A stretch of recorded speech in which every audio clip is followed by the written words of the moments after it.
What's up, guys? Happy morning, happy Sunday morning, guys. Y'all better go to church. Y'all better go to church. Y'all better go to church. I'm going to church. I'm going to the 10 o'clock service, guys. Anyways, guys, so today we are having spam, eggs, and sausage all mixed together, guys. Look. Your boy made it himself. I'm learning how to cook. And here we just have some Crystal Light. Let's get a sip. Let's get a sip. I have a biggest hangover. Not because I drink, guys, just because of freaking I ran out of my Tylenol PM and I need to sleep and I can't sleep and my head hurts. I have no one to talk to at nighttime.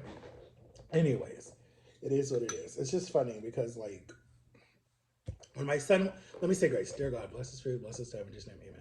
When my son wanted me used to stay up at night and talk to him all night or whatever, I went because I would take my Tylenol and go to sleep. Well, now he's whipped with this girl he's with or whatever, so now she takes all his time.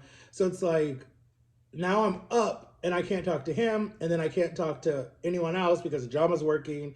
My best friend Darrell, she is asleep. I'm like, I need to make more people. I need to know more people. I need to get a lot of friendships back and stuff. Or I need to get a job. I need to work at night, and then my head won't bother me. Like when I worked at Universal, it was actually funny because when I worked at Universal, I was never tired because you had to be like, because I would leave the house literally. I'd leave the house at like 4 in the afternoon, right, to get to work, even though I didn't be working until 6 o'clock. So I'd leave at 4 to beat all the traffic, right? Because it was like about a 45-minute away job away from my house. It was like 45 minutes away from my house. So I'm going to give you guys a first bite. Yum. Okay. So I would leave, go to work, get to work early, right away. Sometimes talk to my son on the way to work. Sometimes talk to Jama. Sometimes talk to whoever. I get to work. You have no signal at work because the freaking Universal just doesn't want you on your phone. There's certain areas that you can get signal. Um, by the cafeteria, you get signal. Not really good. And then by the Universal for the workers, fun fact, I hope I don't get in trouble for this, but I don't work for them no more, so I can say it. Universal has Universal has their own Starbucks, their own fire department, their own hospital. Like this park is very like good. Um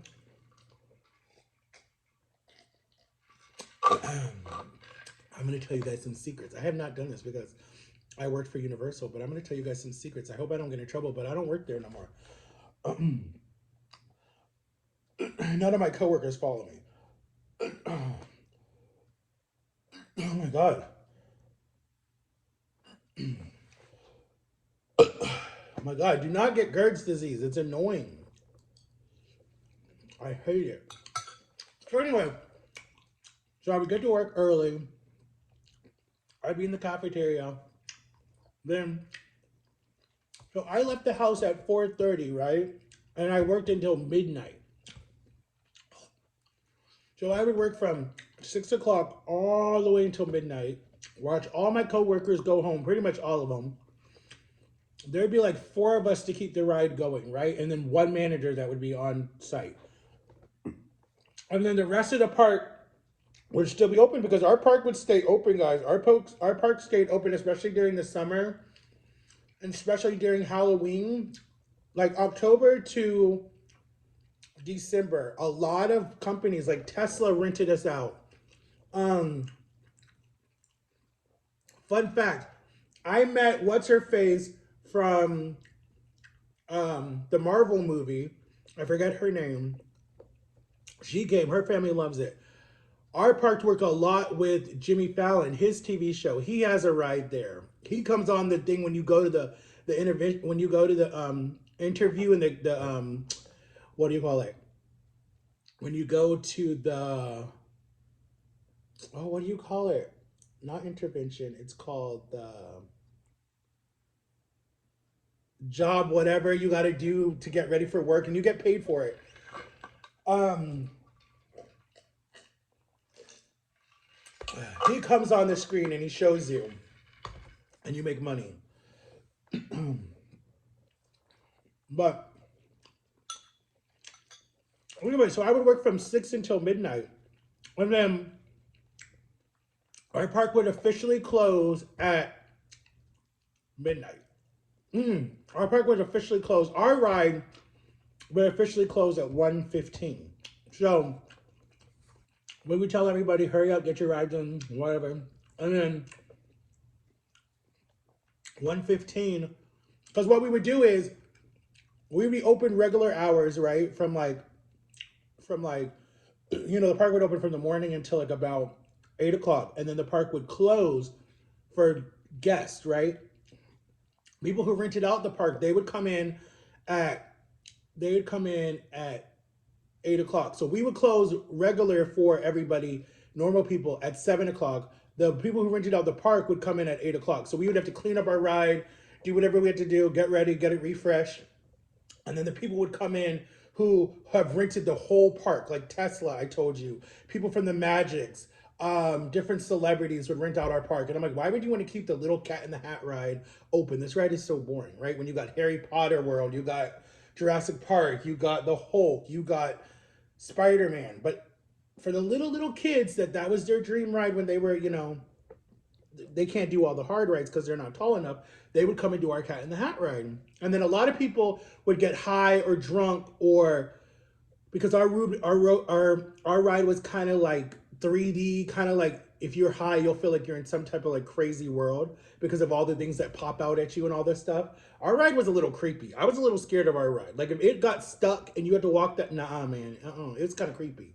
Um, Thank God our ride was not a water ride because I don't do dark water that I don't know what's in there. I don't do that crap. It just is one of my phobias. I can't do dark water. There's no way. And I don't know. Nothing's happened to me with dark water. I live next to a lake. I had a pond behind my house. I went swimming late at night. I've done all that stuff, but for whatever reason, it just freaks me out. I don't know why. But um, but yeah. Anyways, and then I would like you had to walk the whole track, right? It's only a 5 minute ride. All right, it's 5 minutes. Walk the whole track, make sure no one dropped anything, whatever. Clean all the trash cans, lock up everything, shut the door. They were like, what would they say? They said something like, "Mamas came back home," or something like that. Was like our code, like "Mama is back in the building," or something like that. And that meant like, okay, we're done for the day. The park is done. Like our ride is done for the night. Then I would come out. You had to walk about a mile all the way back up to where your cars are, or transportation, or whatever. Everything else is closed in the park. There's nothing to drink. There's nothing to eat. There's nothing. So I'd be like thirsty and hungry as hell, unless I had like a snack from earlier in the day. Then I'd wait for my ride. You have no signal when you're waiting by the bus stop. My ride would come. I'd get on the bus. I had to wait until we're at least a good mile away from the park to get signal. Then my son would talk to me the whole way home. Then sometimes it depends on if he was up, if he wasn't on the phone with his girl, but sometimes he would talk to me. And he would want to stay up all night and talk. I'm tired finally because I worked an 8 hour shift. So I come home, take a shower, tell him like I'll talk to him until I fall asleep. Then I'm like, yo man, I'm falling asleep. He's like, all right, love you, good night. And then like call me the next day. I worked Monday, Tuesday. My schedule was I worked 3 days, right? So I would give them, I'd work Sunday, Monday, Tuesday. That was my schedule. And then I'm off Wednesday, Thursday, Friday, Saturday. So like those were like the best days to hang out with people. I would like, even though I was off on like Wednesdays and Thursdays and Fridays and Saturdays, I would not sleep in. One, I couldn't because my phone would blow up. Two, my body was just up because I still had to feed my dog at 7 a.m. in the morning.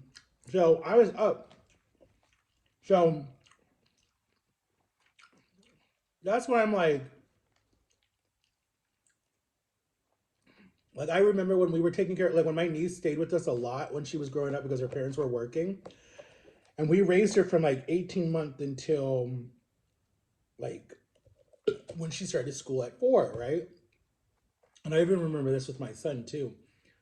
I would be up as soon as that baby cried. As soon as that baby needed a diaper change, a bottle, Um, what else did the baby need? Whatever the baby need. My mom did most of the diaper changings for my niece, and I would feed her her bottle, and I would hold her, and I would walk around the house with her until she fell asleep, stuff like that. But like I, that's why me and her are super close. That's why like she says I'm her favorite uncle because we're super close because we bonded in that time. I mean, we had her from like 18 months, like because she would spend like we would get her, and this is what a lot of parents have to do. A lot of parents have to do this, especially like in the Puerto Rican community or the Spanish community, um, or the Black community. Most parents have to work, so the kids are raised by their grandparents, uncle, aunt. If you can't afford daycare and stuff, that's what most parents have to do. So we would have her. I think we would get her like Sunday nights. We would get her Sunday at 4. She would spend Sunday night with us.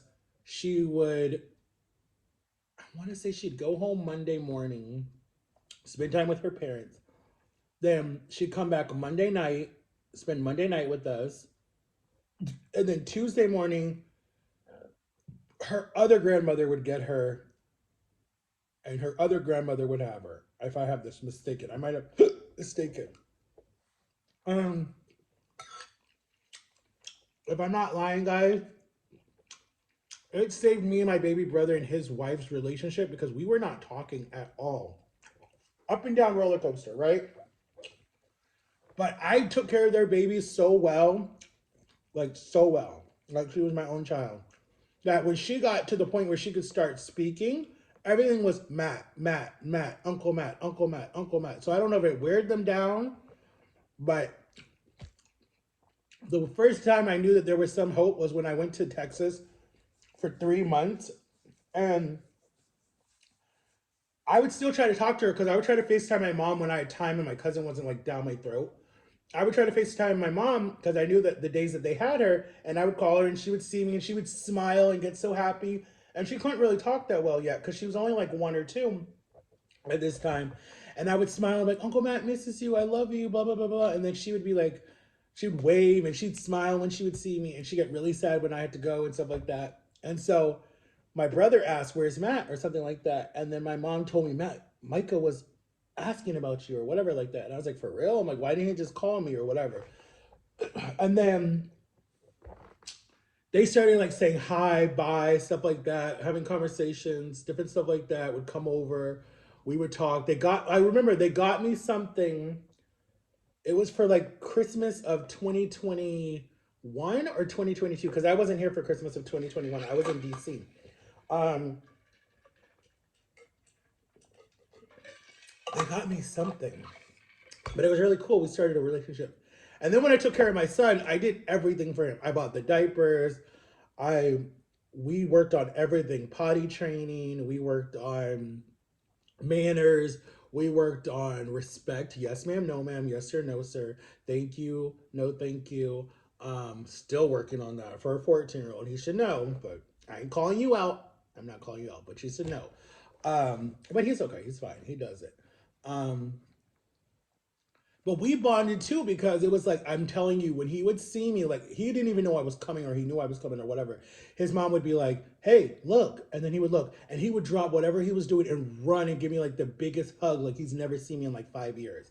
And like that was our bond. Like we to this day still have a bond. We already say we do. Like we've had a bond that like no one could break. Even 10 years didn't break it. It was like, yes, I feel like I'm a shitty dad because I left 10 years ago, but I've already told him it wasn't because of you and it wasn't my fault.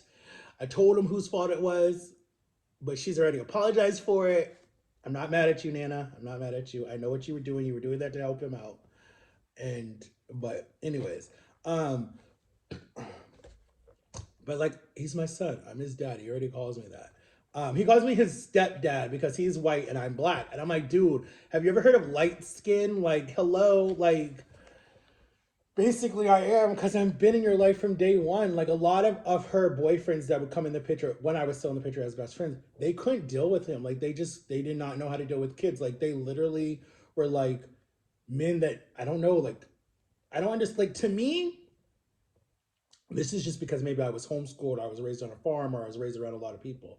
How can you not know how to deal with kids? Like, I don't get that. Like, how, like, unless you're completely isolated in the middle of nowhere, but it's like you had little brothers or sisters, unless you're an only child, then I got to give that to you, but you have cousins.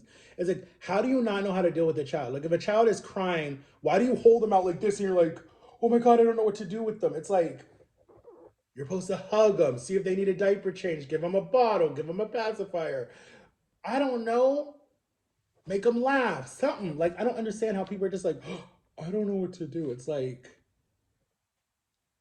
I don't get that. Like, yes, I have a disability, but it came to me like, shoot, I know how to do it. Like, I could totally raise a kid and be fine with it. Like, my kid would not be starved. My kid would not look like a bum. My kid would not be abused or anything like that. My kid would probably be a very happy child. I'm not saying I'm a perfect person. There would definitely be some issues that my child would probably get, but I mean, still, it's like depression, 100%. My child won't get it because I got it from my birth mom. That I can't stop. A disability, some people say that it can be genetic and it can be passed down. But my mother was on alcohol and drugs and she messed up my brain. That's not my fault.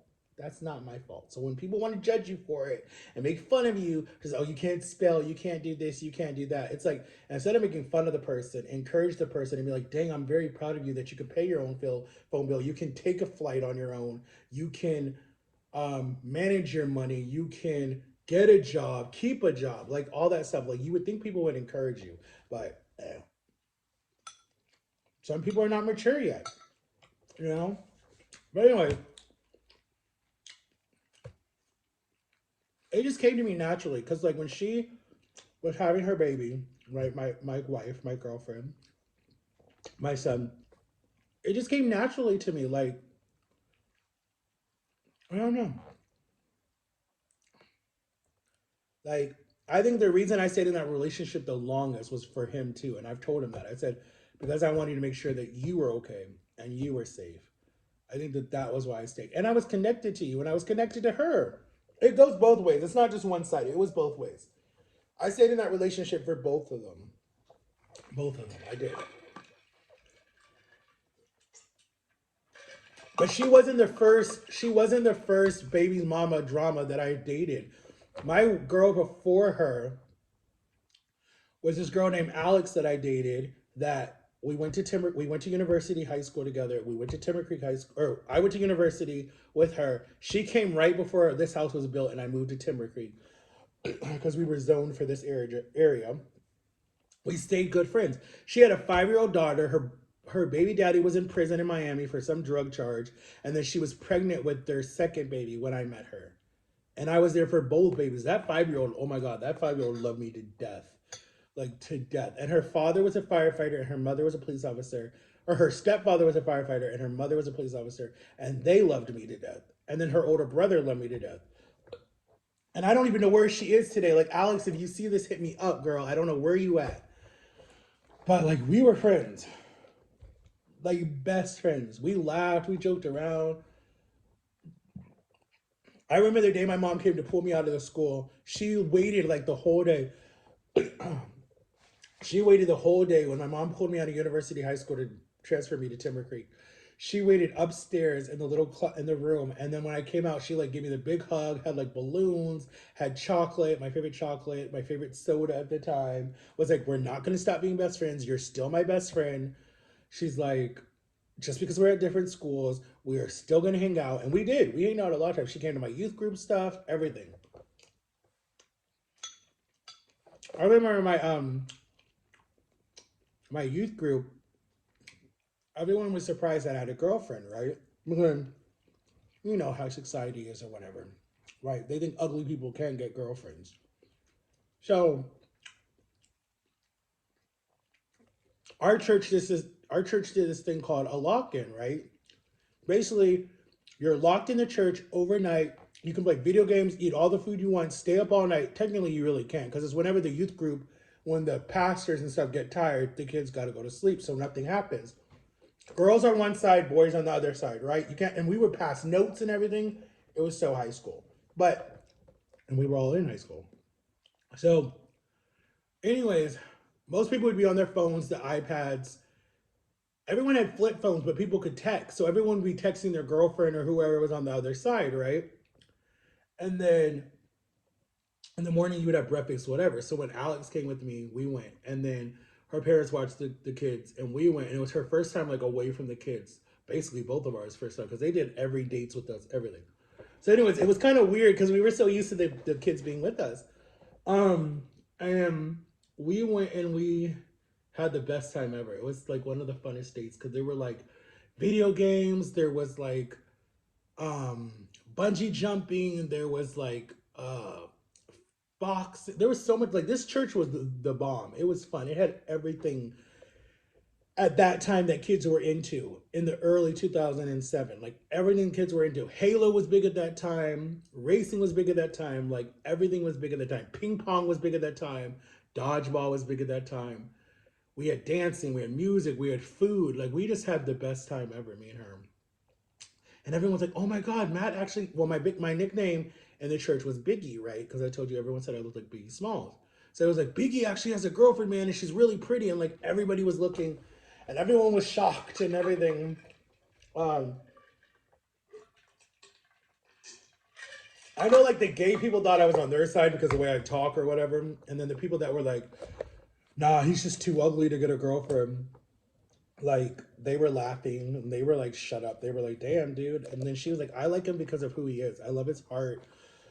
I love that he accepts me for who I am with having kids. I love that he's sweet. He's like a big teddy bear." She's like, "I don't care about what's on the outside. I care about what's on the inside." And I wasn't that ugly at the time. Like I really wasn't. It just, I don't know what society says. And at that time, you didn't really have all these f boys, and you didn't have all these. You did have emo people. Emo people were big at that time. But TikTok wasn't around. None of these social media, like Instagram, nothing was around. The only thing that was around at that time was MySpace and Facebook and email. That was it. Oh, and Kiki, that was around. But a lot of kids, excuse me, a lot of kids in my youth group were not allowed to have Facebook because they thought all the creeps were on Facebook. So they were like, because a lot of people were being murdered, kidnapped, and everything from meeting people on Facebook. There was a lot of Lifetime movies about it, a lot of stuff in the news. The Zuckerberg, he got in a lot of trouble for it because it wasn't safe for kids. They didn't ask you how old you were. There was nothing like they do now. And a lot of people thought Facebook was for older people. And it was, it was. I only had it to keep up with like my sisters, a lot of my friends in Ohio, stuff like that. That's why I had Facebook.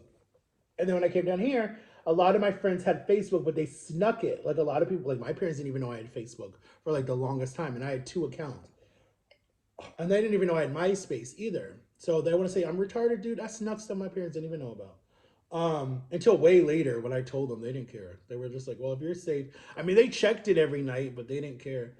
This was like when I was like 16, 17, and then they were just like, when it was the big rave, and they were asking questions. But yeah, half of my friends didn't even have that stuff. Like they had computers there, but you weren't allowed to use them for MySpace or Facebook. You were allowed to use them to like check your email. It was mostly for the pastors and stuff. It was for them to do their work. You weren't really allowed to use it. But then upstairs they almost had like a Starbucks. And to me, that made no sense because it was like, why are you giving kids caffeine when you're gonna want them to go to sleep at like midnight? That made no sense to me. Like there were cappuccinos, there were like sugary drinks. Like I ran it. I worked the bar upstairs. I would give people like cream soda. I would give them cappuccinos. I would give them milkshakes. I would give them soda. It was really cool. This church had like 3 floors. This youth group. It had its own building. It was mad cool. It was called Epic. Y'all can look it up. It's at Carolina Methodist Church in Orlando, Florida. Y'all can look it up. It's a really cool youth group. It's called Epic. I was there. I gave them all of my high school years, and a little bit of my 20s, but pretty much all of my high school years. I was a church nerd. That's what I was called. Do I regret it? Hell yeah, I regret it. The only reason, listen, I know I'm all over the place, but the only reason why I regret it, listen, is because I probably would have got locked up when I was a minor, so it would have been a lot easier on me. Not saying that I would have been looking for it, but I probably would have been with the wrong people and I would have got locked up in my teens. So they would have literally just like a slap on the wrist instead of when you're an adult and then they look at you and they can, whatever, get at you. Um, I probably would have got laid more. I probably would have had a kid at 17, like the cycle would have repeated itself. And I probably would have been happy because I wanted a kid really bad. I had a scare at 17, but I probably would have been a father young. My kid would be, oh my God, how old would my kid be now? Would my kid be 18 now? Yes, he would be. If he was born in 2007, he would be 18 now. Damn, I'd be a dad to an 18-year-old. Damn. That means Alex's kids are 18 now because she was my age too. So her daughter and her son are 18. Damn, they probably got their own social media. Probably famous. I wonder if she. The last thing I heard about Alex was she moved back to Miami. She got back with her ex that got out of prison. I know that. That was like 2009. So she's probably still with him. Damn, my kid would be 18. Damn. So that means he would be. Let me see.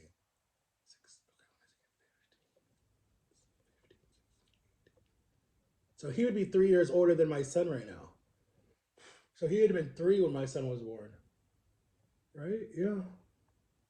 Because I was 19 when he was born. Because I just finished high school when he was born. Yeah. Dang, that's true. I would have an 18-year-old. Damn. I wanted a kid when I was 17. I don't know why. I don't know if it was because it was to despite my parents. Guys, I got to tell you a story, but I'm going to do it in my next video probably on Wednesday. But I got to tell you something because you guys got to learn from my mistakes. It's kind of funny, but it's kind of stupid. And I don't even know if I could tell it on YouTube. I think I've told it on TikTok before. But I did something just to spite my mom and my ex's mom at the time. Or no, despite Alex's mom at the time. Um, and her mom was very strict, like very strict. Very, very, very strict. Like would watch everything we did. Like when I would go over her house, like her mom was like on us. I'm like, we just want to watch a movie, dang. And she's like, well, why y'all watching The Notebook so much? And why y'all sitting so close? Like my parents are strict, but they weren't like that strict. Like I had a lot of like guy friends and girlfriends, and my mom and dad were just like the doors had to be open. No boy and girl could be in the same room without the doors open. Sleepovers, the girls slept in one room, you slept in the other room. My mom would stay on the couch just to make sure nothing happened.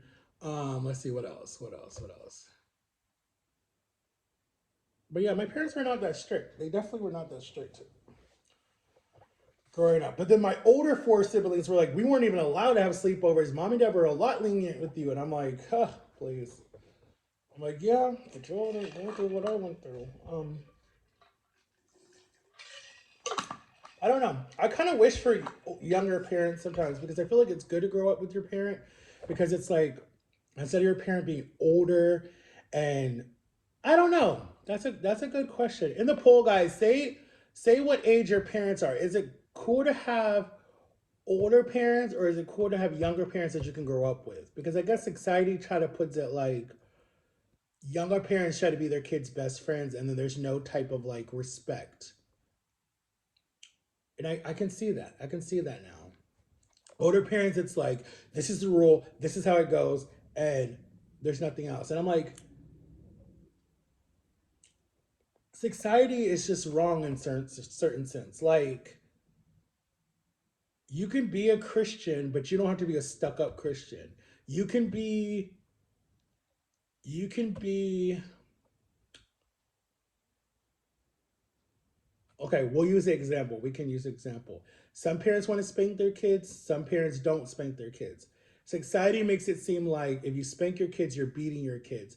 If you don't spank your kids, they're going to end up evil. So it's like society does that. You know, it's a different things like that. Like society is like, it's torn. Like I was hit when I was little. So it's like, I know that like, I'm not gonna say that it was good for me, and I'm not gonna say that it was bad for me. So it's like it's a torn situation, and I was beat too. So it's like, huh, we can say, you know, but like if I had a kid, yeah, I don't think I would hit my kid. I would probably threaten them with it. I would probably say they need it sometimes, but no, I don't think I would hit my kid because like I've never hit anybody's kid. I've never even hit my nieces or nephews. Their parents don't believe in it, but it's like I can see how sometimes when a child needs to be scared with that, yes.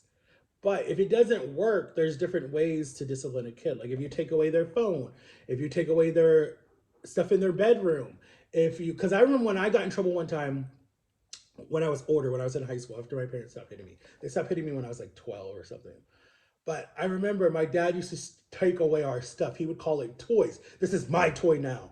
And then he would go and he would put it in his room. And sometimes he would lose it if you didn't behave good. Like he still has lost all my necklaces, all my stuff that I had because he didn't think I needed to have it when I was young. I couldn't get it until I was 18. To this day, he doesn't even know where it is. And this was expensive stuff that people got me, family members, whatever. He didn't think that I needed to wear rings or of necklaces or anything. And this was like real jewelry. It's like people got me stuff from Africa, different stuff. Anyways. So he would be like, I'm taking your toy, and he would take it away for like a good week until you got good grades or were behaving or didn't get in trouble. My mom didn't tell him stuff. And he would give it back to you. And he'd be like, okay, I saw that you were being good. Da, da, da, here's your stuff back, right? So that's how he would be. And because I was on their phone service, he would just turn my phone off for like a good month and I couldn't talk to nobody. So when I got old enough, I said, screw it. And I went to Metro, and they, to this day, I've never been back on their service at all. Um, but yeah, certain parents punish differently. Like when me and my son get in issues, I don't talk to him. He hates that because he's like, Dad, that's not a good punishment. We need to talk through stuff. And actually, he told me this when he was like 13. He was like, and I was surprised. He was like, Dad, when you're trying to punish me or we're trying to talk about stuff, let's talk through it. Let's not just get mad at each other and not say anything. I'm like, that's responsible for it. 13, will say. So we try to talk through things because he's that type of kid that he's like, if you tell me what I did was wrong, that works. So I'll try to fix it. And it does work. He does do a really good job at that. And I see that with my sister too, with my nephews that are 1 and 3. She'll be like, you're angry, you're sad, you want to cry. It's okay. But she will do timeout. She will do stuff like that. But after they're done with timeout, she will hold them and be like, it's okay. Most people, when they're sad, they just want someone to hold them. They just want someone to cuddle them. They just want someone to listen to them. Instead of being like, you're bad, you were being disrespectful, you don't want to listen, and that's sinful nature. No, that doesn't work. You're just scaring the child more that he has to hold all his feelings inside. And that's what I had to do when I was younger. Everything was bad. Everything was, dude, don't do that. Don't touch that. Da, da, da, da. And then they wonder why. Okay, well, why are you depressed in your early 30s? It's like, duh, I never felt safe. Never felt like I could tell anyone. Like, I've never felt safe in my whole life at all. At all. So, anyways, I know I've went all over the place, guys. This is a long-ass video. We're 32 minutes in. I haven't finished any of my food because I keep burping like, oh, I hate GERD's disease. But again, guys, go get my camera on the TikTok shop. Go get it, guys. This is a cute little camera. It is actually, I looked it up. It's $31 on TikTok shop, guys. So go get it. It comes in this cute little box. There's different colors. You can get a green, black, gray, pink, or blue. And it's cute for kids to like do. And I've seen the pictures actually of people like in the nightclub taking the picture, and it gets the beautiful picture from the kids or the girls or whoever it was in the nightclub or at a birthday party or at a quinceañera or whatever. Just use the little camera. It's so cute. Let me show you guys it. It's so cute. I showed my mom it. My mom said she liked it. She said she's gonna support my TikTok shop. We'll see. This is it, guys. It's so cute. Look at that. Like I might give this to my son so he can do his skateboarding videos that he wants to do.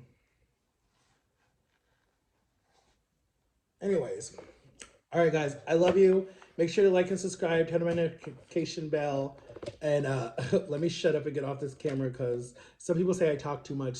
Some people only like when I have food that like they can actually know what it is, because I'm noticing certain, like my Zaxby's video got 14 views. My video telling you guys that I'm struggling with weight has 5. So you guys really don't care about my weight journey anymore, because I guess you guys don't believe me anymore.